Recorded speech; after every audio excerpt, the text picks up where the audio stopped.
모든 지킬 만한 것 중에 더욱 내 마음을 지키라. 생명의 근원이 이에서 남이니라. 안녕하세요, 수영가족 여러분. 1월 21일 소망의 말씀입니다. 오늘 본문은 누가복음 3장 10절에서 20절 말씀입니다. 3장 1절에 디베르 황제가 통치한 지 15해 본디오 빌라도가 유대의 총독으로, 헤롯이 갈릴리의 분봉왕으로, 그 동생 빌립이 이두레와 드라고닛 지방의 분봉왕으로, 루사니아가 아빌레네의 분봉왕으로, 안나스와 가야바가 대제사장으로 있을 때에 하나님의 말씀이 빈들에서 사가랴의 아들 요한에게 임한지라. 빈들에서 외치는 세례 요한에게 하나님의 말씀이 임했습니다. 그러나 그 시대에 내노라 하는 가장 절정의 인물들을 1절에서 기록하고 있는 이유는 그들은 하나님 말씀이 들려지지만 전혀 말씀과 거리가 멀었던 인물들임을 깨닫게 됩니다. 그런데 오늘 우리가 읽은 10절에서 등장하는 무리들과 세리들과 군인들은 어찌 보면 그 시대 가장 낮은 계층의 사람들이었습니다.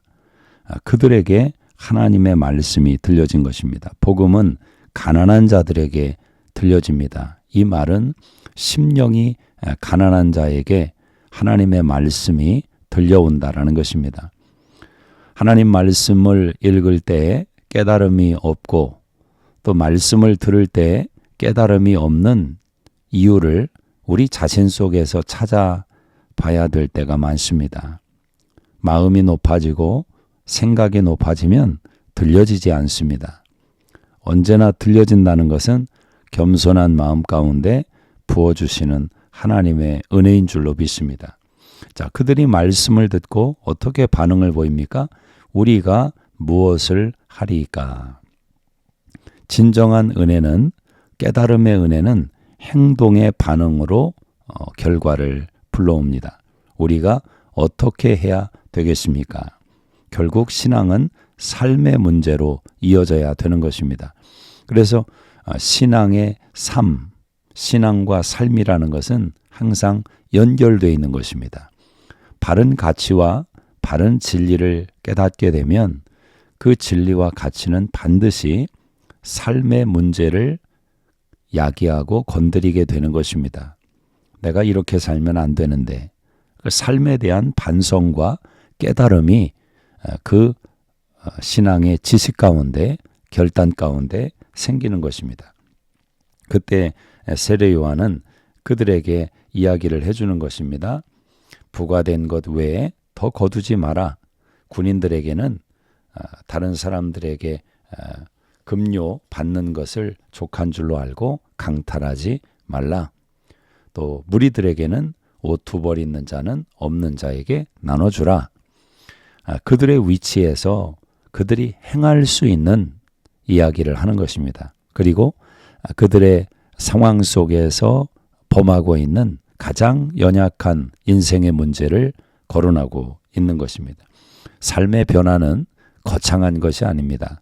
우리의 삶의 자리에서 우리가 행하고 있는 바로 그 내용들 속에 변화가 필요한 것입니다. 백성들은 메시아를 바라고 기다리고 있었습니다. 신앙은 기다리는 것입니다. 기다리는 자에게 하나님이 은혜를 주십니다. 기다리지 않으면 메시아가 지나가도 분별하지를 못합니다. 기다린 자가 메시아를 얻게 되는 것입니다. 메사가 그렇습니다. 그래서 기다리게 하고 결과를 주시는, 이것이 또 하나님의 원리이기도 합니다. 우리가 부모님들이 자녀들을 키울 때에도 기다림을 가르칠 필요가 있습니다. 자, 세례 요한은 예수님의 신발끈을 풀기도 감당치 못하겠다. 겸손하게 자신의 위치와 자신의 역할을 고백하고 있습니다. 오늘 18절 말씀에 여러 가지로 권하여 백성에게 좋은 소식을 전하였으나, 그러나 분봉왕 헤롯은 자신의 악행과 또 특별히 동생의 아내 헤로디아의 일로 인해서 세례 요한을 옥에 가두게 됩니다. 어제 한번 살펴본 대로 악은 더 큰 악으로 변할 수밖에 없는 것입니다. 회개가 사는 것입니다. 돌아서는 것이 진정으로 사는 생명의 길입니다. 하나님 아버지 감사합니다. 오늘도 우리가 무엇을 해야 될지 깨닫는 하루가 되게 하시고 주님에게 돌아가는 복된 은혜의 날이 되게 하여 주시옵소서. 예수님의 이름으로 기도드리옵나이다. 아멘. 오늘도 참 좋은 날입니다. 하나님이 여러분과 함께 하십니다. 오늘도 믿음 안에서 항상 기뻐하고 쉬지 말고 기도하고 범사에 감사하는 승리의 한 날 되시기를 주의 이름으로 축복합니다. 하나님이 함께 하시는 여러분은 형통한 인생이십니다.